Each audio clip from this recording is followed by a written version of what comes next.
Good morning everyone. ನಾನು Priyanka Basavaraj Mali, KLE ಸಂಸ್ಥೆಯ YG Kulgude college ಅಥಣಿಯಲ್ಲಿ B.Ed ಸೆಕೆಂಡ್ ಇಯರ್ನಲ್ಲಿ ಓದುತ್ತಿದ್ದೇನೆ. ಮಾರ್ಗದರ್ಶಕರು Shrimati NC Patil madam. Biological science ಜೀವವಿಜ್ಞಾನದಲ್ಲಿ ಬರುವಂತಹ ನ್ಯಾಷನಲ್ ಕರಿಕ್ಯುಲಮ್ ಫ್ರೇಮ್ವರ್ಕ್ 2005 ರಾಷ್ಟ್ರೀಯ ಪಠ್ಯಕ್ರಮ ರಚನೆ 2005ರ ಬಗ್ಗೆ ಹೇಳುತ್ತೇನೆ.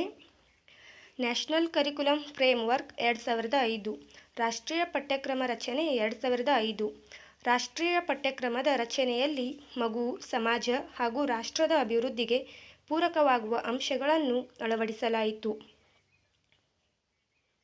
ರಾಷ್ಟ್ರೀಯ ಪಠ್ಯಕ್ರಮ ರಚನೆ 2005ರ ಮುಖ್ಯಾಂಶಗಳು: ಪ್ರಾಥಮಿಕ ಶಿಕ್ಷಣವು ಪ್ರತಿಯೊಬ್ಬ ಮಗುವಿನ ಮೂಲಭೂತ ಹಕ್ಕು ಆಗಿದೆ.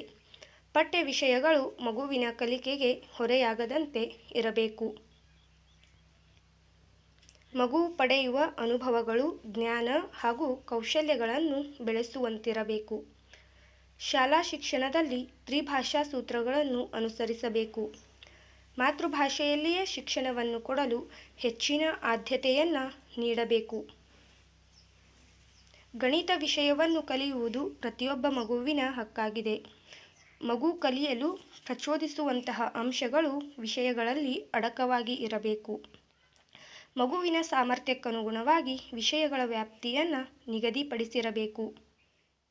ನವೀನ ಪಠ್ಯಕ್ರಮವು ಮಗು, ಸಮಾಜ ಹಾಗೂ ರಾಷ್ಟ್ರದ ಅಭಿವೃದ್ಧಿಗೆ ಪೂರಕವಾಗುವಂತಿರಬೇಕು.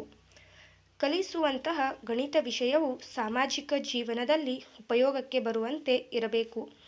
ನವೀನ ತಂತ್ರಜ್ಞಾನ, ಸಾಮಾಜಿಕ ಬದಲಾವಣೆಗಳು, ಹೊಂದಿಕೊಂಡು ಬಾಳುವಂತಹ ಕೌಶಲ್ಯಗಳ ಬೆಳವಣಿಗೆ, ಉತ್ತಮವಾದ ಜ್ಞಾನವನ್ನು ನೀಡುವಂತೆ ಇರಬೇಕು. ಬೋಧನೆಯು ಮಗುವಿನ ಆಸೆ, ಅಗತ್ಯತೆಗಳನ್ನು ಹಾಗೂ ಸಾಮರ್ಥ್ಯಗಳ ಬೆಳವಣಿಗೆಗೆ ಪೂರಕವಾಗಿರಬೇಕು. ತರಗತಿ ಕೋಣೆಯಲ್ಲಿ ಮಗು ಕಲಿಕಾ ಅನುಭವಗಳನ್ನು ಪಡೆಯುವಂತಹ ವಾತಾವರಣವನ್ನು ನಿರ್ಮಿಸಬೇಕು.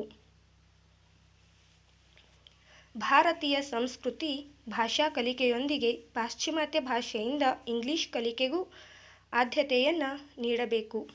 ಪ್ರಾಥಮಿಕ ಹಂತದಲ್ಲಿ ಬರವಣಿಗೆ, ಮಾತುಗಾರಿಕೆ, ಆಲೈಸುವಿಕೆ, ಓದುಗಾರಿಕೆಯಲ್ಲಿ ಉತ್ತಮ ತರಬೇತಿಯನ್ನು ನೀಡಬೇಕು. ಉಪಸಂಹಾರ: ಹೀಗೆ 2004-2005 ನವೀನ ರೀತಿಯಲ್ಲಿ ಪಠ್ಯಕ್ರಮ ರಚನೆ ಮಾಡಲು ಸಮಿತಿಯನ್ನು ರಚಿಸಲಾಯಿತು. ಈ ಸಮಿತಿಯು ದೇಶದಾದ್ಯಂತ ಸಮೀಕ್ಷೆಯನ್ನು ನಡೆಸಿ, ಅಭಿಪ್ರಾಯಗಳನ್ನು ಸಂಗ್ರಹಿಸಿ, ಸಮ್ಮೇಳನವನ್ನು ನಡೆಸಿ ಉತ್ತಮ ರೀತಿಯಲ್ಲಿ ಪಠ್ಯಕ್ರಮವನ್ನು ಪರಿಷ್ಕರಿಸಲು ಪ್ರಯತ್ನಿಸಿತು ಎಂದು ಹೇಳಬಹುದಾಗಿದೆ. Thank you.